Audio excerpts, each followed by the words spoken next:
Varžybos buvo sunkios, jau iš tikrųjų sunku yra lošti su tuo pačiu varžovu 2 kartus. Bet didelių pastangų dėka įmušėm tokį įvartį, gerą perdavimą gavau Šilėną.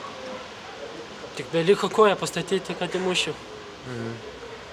Pelnai jau antrą įvartį atstovaudamas Šiaulių komandai. Tai kaip įvertintum savo debutą galbūt? Kaip perėjai Aš manau, kad čia ne vien mano yra dėka, čia visos komandos. Gerai įsiliejau į kolektyvą, priėmė mus visus šiltai. Nieko. Manau, dar bus daugiau, jeigu viskas gerai. Kokie artimiausi tavo asmeniniai tikslai ir komandos kilsim, kaip manai?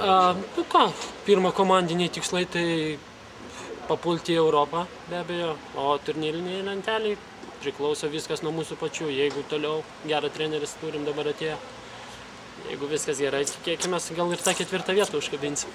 Šiandien, o apie šios dienos rungtynes yra tekę pabaigti rungtynes tokiai liūčiai lyjant ar Aš pačiu mane treneris pačiu reikiamų metų pakeitė ir aš negavau to lietučio.